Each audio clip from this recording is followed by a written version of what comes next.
a todos y bienvenidos a un caso más. Hoy vamos a hablar del caso de los Turpin. Es un caso... hostia, es un caso muy chungo.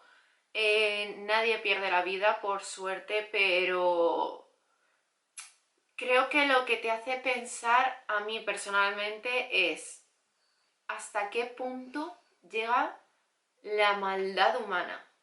Y al final del vídeo os voy a lanzar una pregunta porque realmente es algo que quiero que me deis vuestra opinión. Yo creo que muchos ya conoceréis el caso de los Turpin, pero por si acaso voy a poneros un poco en contexto. Texas, 14 de enero de 2018, 5 de la mañana. Una niña asustada y con voz temblorosa, escondida en la esquina entre unas casas, llama con voz temblorosa al 911, diciendo que ella y sus hermanos necesitan ayuda. 911, do you have an emergency? I just went away from home because I live in a family of 15, okay? Can you hear me?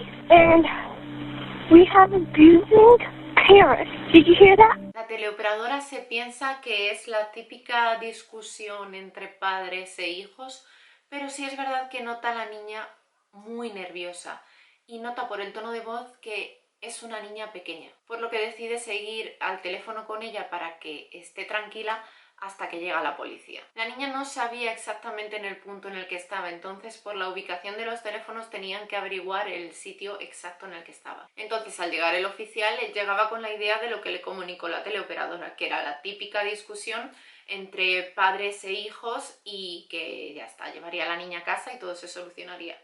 Pero por desgracia no fue así. Y lo que se encontró ese hombre pone los pelos de punta. Pero antes de empezar con el caso te animo a que te suscribas, que le des a me gusta si te gusta este tipo de contenido para saber que te gusta y seguir haciendo este tipo de vídeos. Y ya, no me enrollo más y comenzamos con el caso. Al llegar el oficial de policía y ver a esta niña, la verdad que le impactó mucho porque estaba súper asustada, estaba temblando y vio que tenía signos de desnutrición y entonces algo no le cuadró. Entonces él le preguntó que si estaba bajo el efecto de algún tipo de sustancia, medicación o bajo el efecto de algo. Entonces ella le empezó a contar su situación, que tanto ella como sus hermanos estaban encadenados a las camas, que no les daban de comer, que tenían mucho hambre, que no les dejaban ducharse, que llegaron a tirarse hasta más de un año sin poder lavarse. Cosa que al oficial sí es cierto que le cuadró bastante con el aspecto de la joven, pero claro, él necesitaba una prueba, él necesitaba saber que algo que le demostrara a él que eso era real, que lo que ella estaba contando era verdad. Entonces él le pidió si tenía algún tipo de prueba, algo que pudiera demostrar que lo que estaba diciendo era verdad, aunque sinceramente el aspecto que tenía la joven yo creo que ya decía bastante. Cosa que la joven sí tenía. Entonces ella cogió y con su teléfono móvil le enseñó las fotos a la gente. Fotos en las que sus hermanos se veían esposados, se veían desnutridos, se veía que no comían, se veía que no estaban en buenas condiciones. El oficial no era consciente de que estaba a punto de descubrir, yo diría que uno de los casos más brutales de la historia de Estados Unidos, incluso del mundo. Pero vamos a empezar con el principio de la historia. ¿Cómo comienza la historia de los Turpin? Pues vamos a hablar un poquito de los padres. Louise Ann nació el 24 de mayo de 1968 en Virginia. Era la mayor de 3 hermanas, llamadas Elizabeth y Teresa. Louise estaba muy unida a sus hermanas, de hecho estuvo ejerciendo de madre más que de hermana. El padre de estas era pastor de una iglesia pentecostal, con lo cual eran muy creyentes. Con lo cual ya podéis imaginaros, un padre pastor, pues las hijas tienen que ser ejemplares, de cara a la galería era una familia muy unida, muy creyente, era una familia perfecta. Phyllis, la madre de las niñas, era una mujer que no era tan exigente como su padre.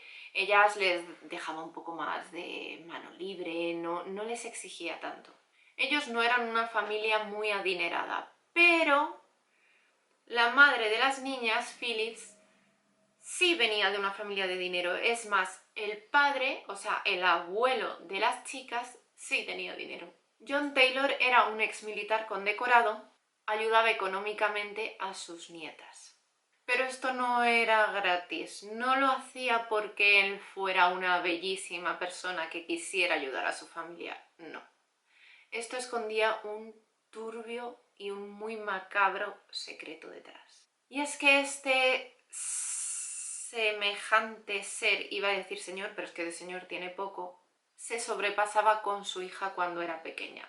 Creo que ya sabéis por dónde me voy. Y ahora que Phyllis ya era mayor, lo que hacía era decirle que llevara a sus nietas a casa para sobrepasarse de 1000 maneras con ellas como hizo con su hija a cambio de dinero. Y como Luis tenía ese sentimiento de protección hacia sus hermanas y las quería proteger a toda costa, ella solía decir que prefería ir ella a casa de su abuelo para que sus hermanas no tuvieran que pasar por eso. Las hermanas de Luis han contado en bastantes ocasiones que según iban a ver a su abuelo, este muchas veces les ponía un billete en la mano mientras se sobrepasaba con ellas. Esto sinceramente me parece de lo más...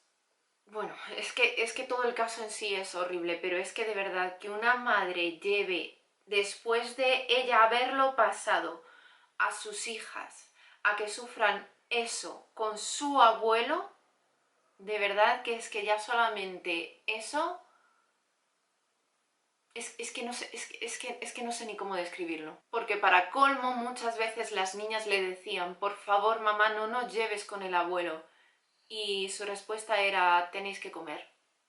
De verdad que es que me parece una puta locura. Cuando Luis tenía 10 años, conoció en la iglesia a David Turpin. David Turpin nació el 17 de octubre de 1961. David era el típico niño inteligente que le gustaba mucho estudiar, el típico chico que le encantan las ciencias. Tengo que puntualizar que cuando se conocieron, Luis tenía 10 años y David 17. Pero eso no fue algo que a él le importara, ya que él decía que se había enamorado de ella y que él se casaría con ella. Ahora vamos a hablar un poquito de la infancia de David porque también tiene tela. En la familia de los Turpin veneraban mucho a su abuelo, era como un dios. Y es que él era reverendo, era el reverendo King Turpin Jr. Este ser, porque iba a decir hombre, tuvo varios hijos con una joven de 16 años mientras él tenía 30. De hecho, llegó a tener un total de 19 hijos con diferentes mujeres. La primera mujer de este hombre falleció durante el parto y un mes después él decidió casarse con la enfermera de su mujer, joven que tenía 16 años. La joven enfermera no quería casarse con él,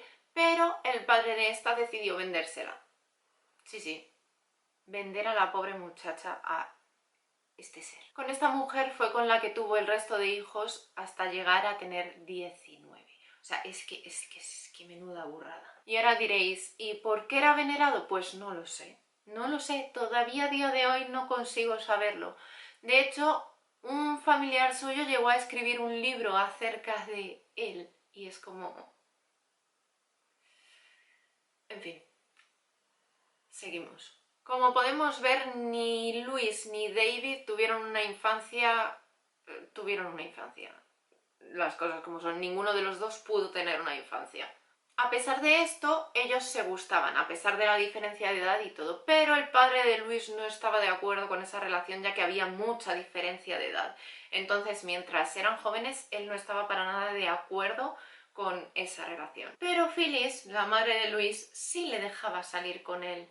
Es decir, ella no le prohibía irse con él, ya que para ella la familia Turpin era una buena familia, era una familia cristiana, era una familia conocida y les consideraba buena gente. Pero esto llegó a los oídos del padre de Luis y no le hizo ninguna gracia, con lo cual ellos decidieron fugarse. Cuando por fin les encontraron después de un tiempo, el padre de Luis les obligó a casarse, por lo que en 1985 decidieron unirse en matrimonio. Luis tenía 16 años y David 23. En ese momento David ya había terminado su carrera y tenía un puesto de trabajo estable, con lo cual podían tener una estabilidad en la familia, por lo que decidieron mudarse a Fort Worth. La casa era bastante grande, tenía muchas comodidades, ya que David ganaba bastante bien. Y en 1988, año en el que yo nací, o sea, no fue hace tanto, realmente, o sea, es que esto no ha sido hace tanto, si lo miras fríamente, nació su primera hija que se llamaba Jennifer. Los primeros años de matrimonio fueron muy felices, tenían a su niña, estaban muy bien posicionados económicamente, David tenía un trabajo muy estable, estaban muy bien, estaban muy felices. De hecho, llegaron a pagar unos billetes de avión tanto a las hermanas de Luis como a la madre para que fueran a visitarlo y a conocer a la niña. Según han contado las hermanas, la visita fue bastante bien, estuvieron muy contentos, fue todo muy normal y la verdad que una familia normal. Y a pesar de todo esto, Luis no guardaba ningún tipo de rencor a su madre por todo lo que había permitido que su abuelo le hiciera. Entonces ella también fue allí y estuvieron todos familia. En 1992 nació su segundo hijo, Joshua. En ese momento decidieron que todos sus hijos iban a tener su nombre empezando por la letra J. Pero en 1992 también llegaron a bancarrota, gastaban más dinero del que ganaban, no podían mantenerse, tenían 2 hijos, se les empezó a ir de las manos. Pero por si esto no fuera poco, tuvieron 6 hijos más, es decir, entre 1992 y 1996 llegaron a tener 8 hijos. La hermana mayor se empezó a dar cuenta de los cambios de humor tan bruscos de su madre. Podía llegar a ser la mejor madre del mundo, súper cariñosa, atenta, preocupándose por ellos, como que de repente, clic, y era un auténtico infierno de mujer. De hecho, hubo momentos en el que las llegó a coger en brazos y a estamparla contra la pared, golpearla, era como si fueran 2 personas diferentes. Elizabeth, la hermana de Luis, en 1995 decidió ir a ver a su hermana.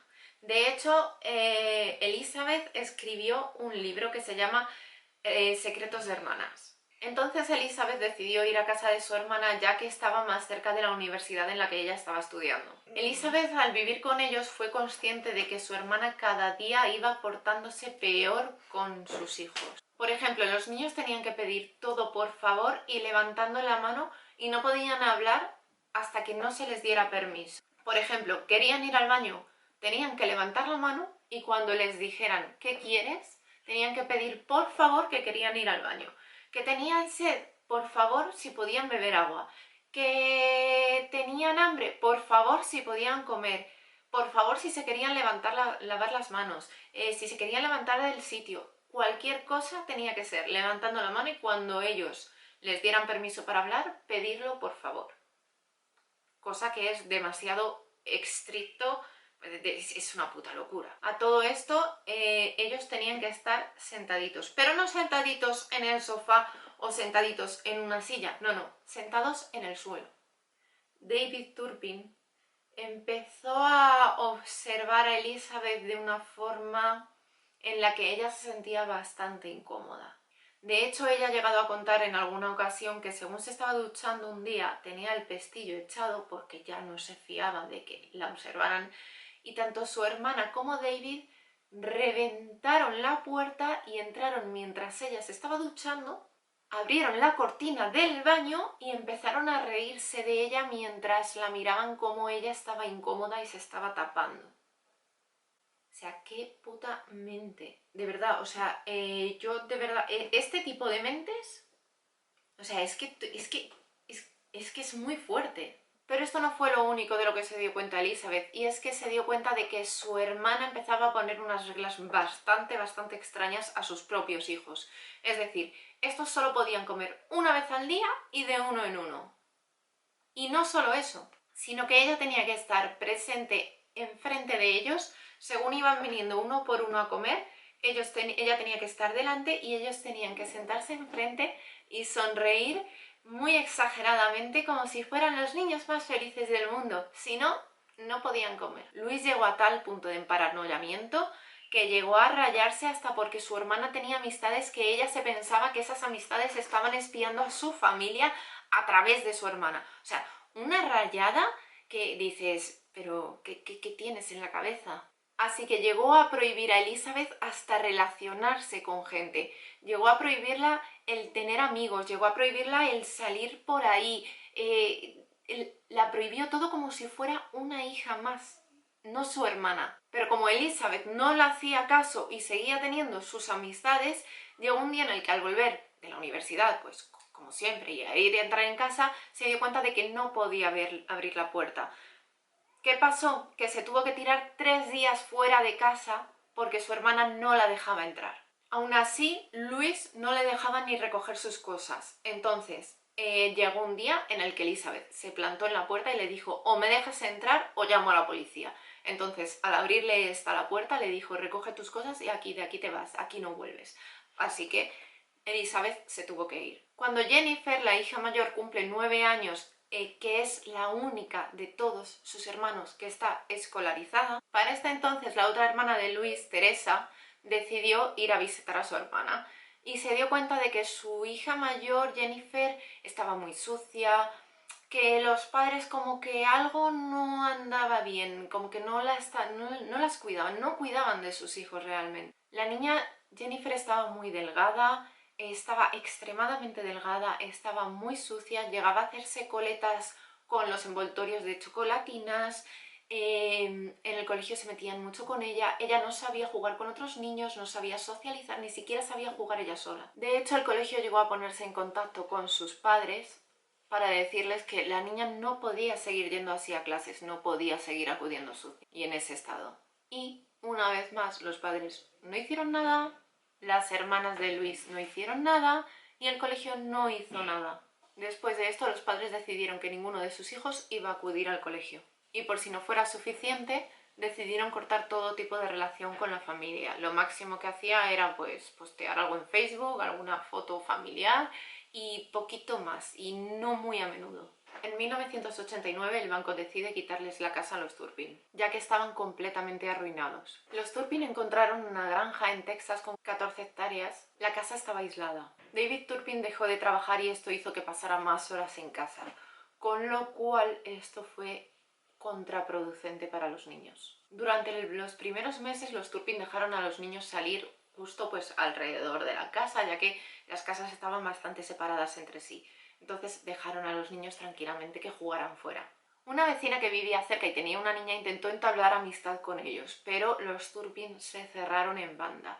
De hecho, llegaron a rayarse tanto con el hecho de socializar que decidieron que sus hijos tenían que dormir por el día y estar despiertos de noche. David Turpin volvió a trabajar y en ese momento deciden pues que el matrimonio quiere volver a retomar su relación saliendo, divirtiéndose y pasando tiempo juntos. Luis y David decidieron comprar una caravana y ponerla detrás de la casa.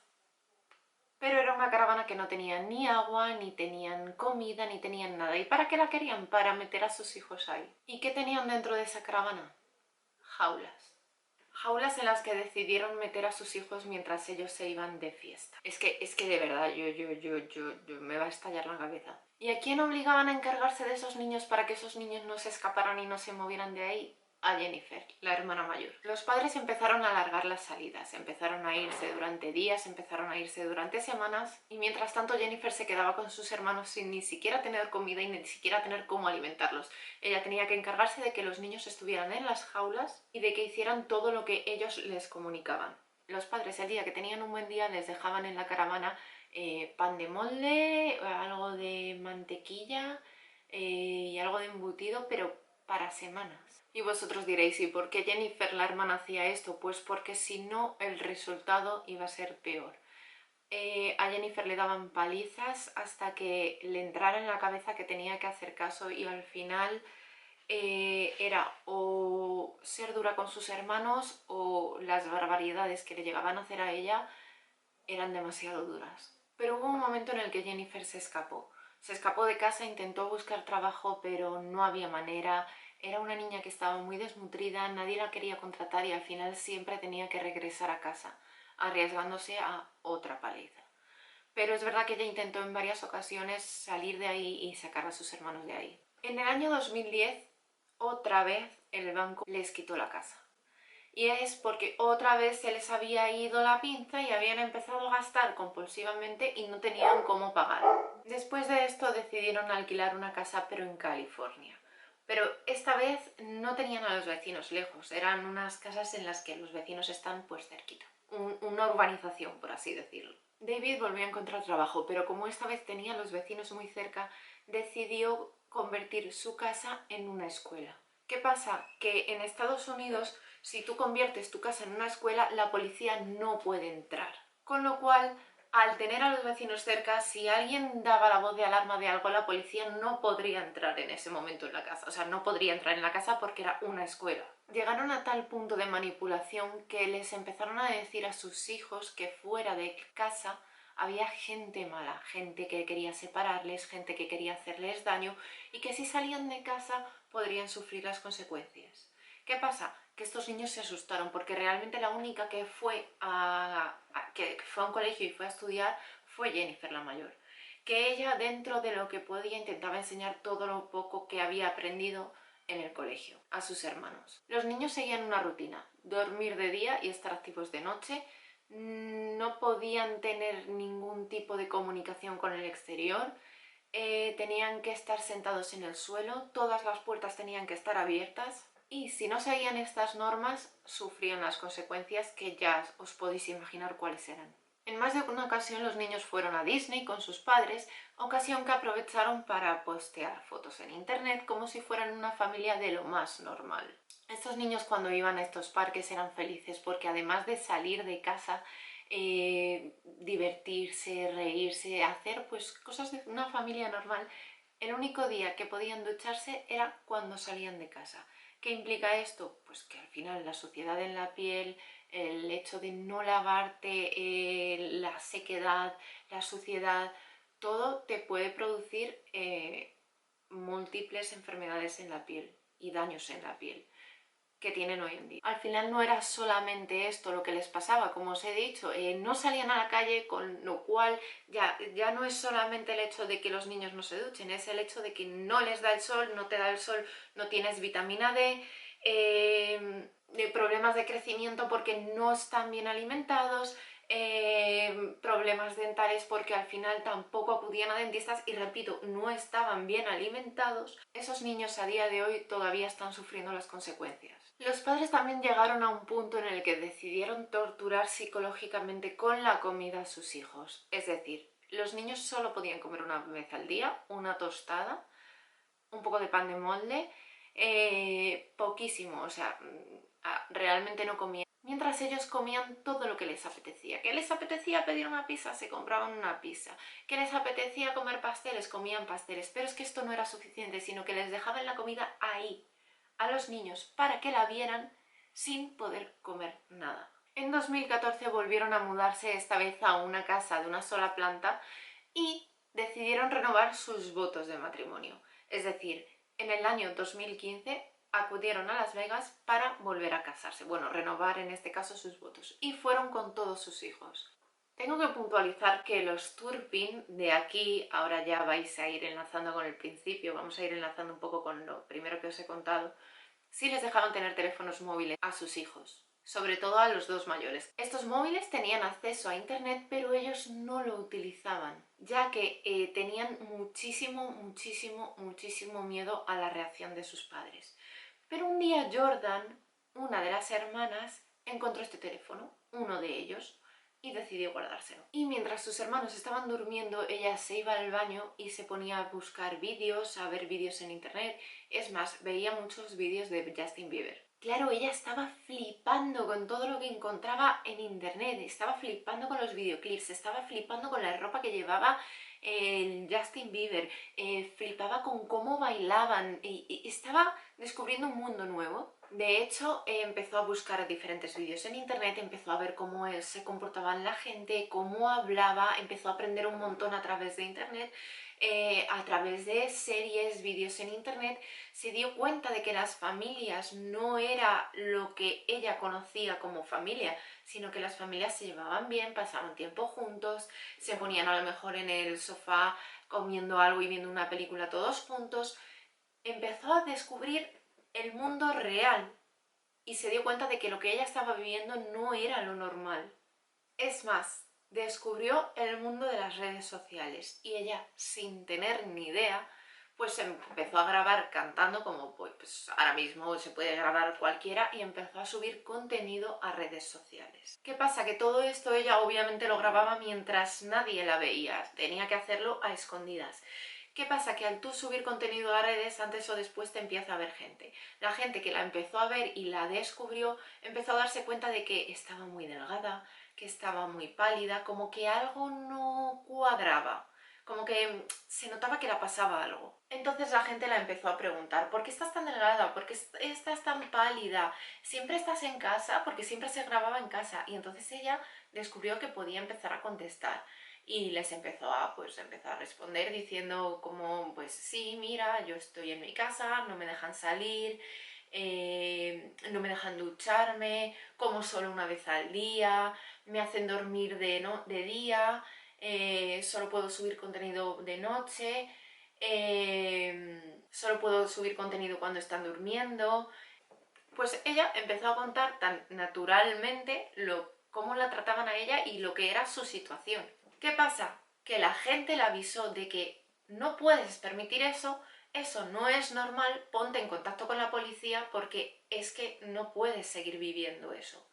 ¿Qué pasa? Que eso a ella le hizo como clic. Y gracias a esas personas de internet que empezaron a hablar con ella y a decirle que eso no era lo normal, entonces Jordan decidió hablar con su hermana mayor, Jennifer, que ya tenía 29 años, y empezó a darse cuenta de que no era normal lo que ella estaba viviendo, lo que ellos estaban viviendo. Uno de los hermanos de Jordan un día la encontró viendo un vídeo, entonces cogió y fue a decírselo a su madre.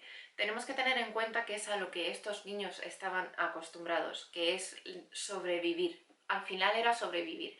Era, si yo digo que ella está con un teléfono, el castigo se lo va a llevar ella. Si se enteran de que yo sé que ella tiene un teléfono, el castigo va a ser para ella y va a ser para mí. Entonces, un hermano se lo contó a su madre. ¿Qué pasó? Que ese día su madre enfureció. La enganchó del cuello, la empezó a apretar, la hizo mucho daño. De hecho, Jordan pensaba que no lo iba a contar, que ese iba a ser su último día. Y desde ese día fue cuando ella ya dijo hasta aquí. Entonces, hablando con su hermana Jennifer, le dijo que cómo podía hacerlo para salir de ahí. Su hermana Jennifer y ella llegaron al acuerdo de que podría hacerle fotos, ya que iba a necesitar pruebas, y podía hacer fotos a sus hermanos y hermanas estando encadenados, en el estado en el que estaban, cómo estaban atados a la cama, tirados en el suelo y sin poder moverse. Así que decidió hacerle fotos a sus hermanos con su permiso. Estos dieron el permiso y ella empezó con su teléfono a hacer fotografías. Pero esto no fue de la noche a la mañana, ya que Jordan se tiró 2 años para lograr conseguir pruebas. Consiguieron pruebas de cómo a sus hermanos les habían golpeado hasta sangrar. Consiguió pruebas de sus hermanos encadenados con cadenas súper gordas, haciéndole moratones, por ejemplo, en los brazos. Consiguió un montón de pruebas. No fue fácil, pero lo consiguió. No fue fácil porque el primer teléfono se lo quitaron y tardó en conseguir un segundo teléfono. Entonces llegó el día en el que Jordan decidió escaparse. En un principio ella se escapó junto con una hermana suya, pero le entró tanto miedo que decidió volver a casa. Jordan continuó y ese fue el día que consiguió llamar al 911 y como buenamente pudo, ella le empezó a explicar a la teleoperadora todo lo que le sucedía. Una vez llega el policía y le explica otra vez lo mismo que a la teleoperadora, qué es lo que le está sucediendo en su casa. Una vez que le dice al policía que tiene 17 años, este en verdad no se lo cree. Él se piensa que tiene alrededor de unos 11, 12 años por lo delgadita que está, lo chiquitita que es, incluso por la forma de hablar. Le pide las pruebas y ya cuando le enseña las fotos, después de ver todo esto, decide meter a Jordan en el coche patrulla. ¿Qué pasa? Que con otros compañeros deciden acercarse a la casa de los Turpin. Jordan permanece en todo momento en el coche y aún así está acojonada y con razón. O sea, después de todo lo que había pasado, ella no sabía, ella no tenía ni idea de si la iban a volver a obligar a entrar en casa y iba a ser su último día o qué iba a pasar. Ella no lo sabía. Una vez abren la puerta a los Turpin, sale Luis y le empiezan a contar lo sucedido, que ha habido una persona, en ningún momento le dicen que ha sido su hija, que ha habido una persona cercana a ellos que ha decidido comunicar lo que estaba sucediendo ahí, es decir, que había tratos malos hacia sus hijos y que por favor tienen que dejarle pasar. Entonces tanto David como Luis se pusieron chulitos y les dijeron no, es que sin una orden no podéis entrar. ¿Qué pasa? Que cuando hay sospechas de que hay tratos malos hacia menores, sí pueden entrar, ya que es más importante la seguridad del niño que realmente el allanamiento de una casa. Entonces Luis como que intentaba evitar constantemente que entraran dentro de casa. Empezaba a decir, pero intentar sonsacar, ¿quién os ha avisado? ¿Quién ha sido quien os ha llamado? ¿De dónde habéis sacado eso? ¿De dónde os lo habéis sacado? Eso no es verdad. Ay no, es que tengo la casa un poquito revuelta. No, revuelta no, tía guarra, la tenías llena de mierda. O sea, como que intentaba que no entraran. Pero finalmente la policía dijo, vale, sí, quítate de en medio, que voy para adentro. Claro, una vez la policía entra, empieza a ver toda la mierda que había en la casa, que estaba todo revuelto, y dices, bueno, pues es que a lo mejor tienen algún problema de, yo qué sé, el síndrome de Diógenes, o vete tú a saber.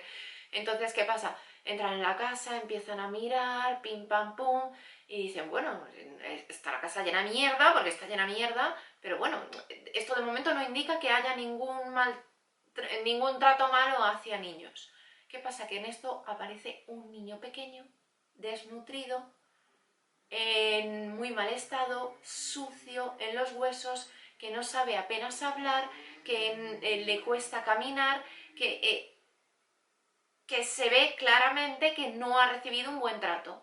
¿Qué pasa? Que ya empiezan a mirar en todas las habitaciones, empiezan a abrir puertas, y lo que se empiezan a encontrar, el estado en el que estaban esos niños, esos hombres no lo van a olvidar en la vida. Algunos niños tirados en el suelo desnutridos, otros encadenados a la cama, otros no sabían ni hablar, es que no sabían ni hablar. Fue brutal. Claro, cuando les preguntan a estos padres por qué esos niños están así, ellos les cogen y les dicen, no, es que se han portado mal, no, es que han hecho esto, no, es que han hecho otro, pero no, es solo un momento. Vale, y las marcas que tiene en las manos de haber estado encadenado, que se nota que es de haber estado encadenado, que tiene morados el niño, no, es que eso es de otra vez, que se hizo daño, que tiró, que no sé qué, que no sé cuál, poniendo excusas. Obviamente, en ese mismo instante, los Turpin fueron detenidos y los niños llevados corriendo a hospitales. Claro, en ese momento, en el momento en el que los niños van a los hospitales, ellos se piensan que tienen una edad, pero por ejemplo, la mayor, que tenía 29 años, aparentaba tener 14 años, pesaba 37 kilos con 29. O sea, es que, qué puta locura. Tenían un montón de problemas, tenían problemas a la hora de hablar, no sabían relacionarse. Y ya no solamente es eso, sino que estaban desnutridos, llegaron a tener problemas cardíacos porque no se habían desarrollado bien. Es que, de verdad, estaban hechos polvo, que yo no sé, de verdad, o sea, yo lo que no entiendo es cómo esos niños han logrado sobrevivir. Una vez se celebró el juicio, los Turpin recibieron 75 cargos por todas las barbaridades que les habían hecho a sus hijos. Pusieron una fianza de 12 millones de dólares, evidentemente para que no pudieran salir de ahí. De hecho, tenéis una entrevista de Jordan y Jennifer en la que cuentan todo, que es de donde realmente podéis sacar información, además de diferentes diarios, diferentes entrevistas que hay por internet que las podéis encontrar muy fácilmente.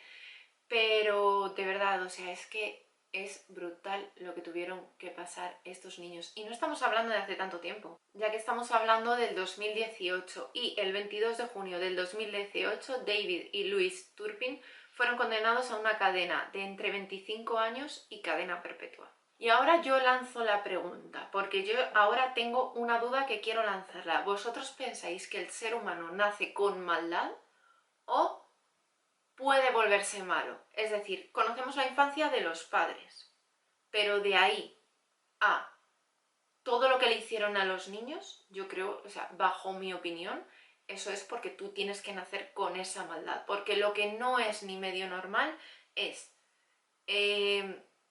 todos tenemos la capacidad de decidir si hacer el bien o hacer el mal. Pero realmente llegar a hacer eso a tus hijos, Así que déjame en comentarios cuál es tu opinión acerca de esta pregunta que te acabo de hacer, si el ser humano nace con maldad o el ser humano se vuelve malo. Y te animo a que te suscribas y le des a me gusta. Nos vemos en el próximo caso.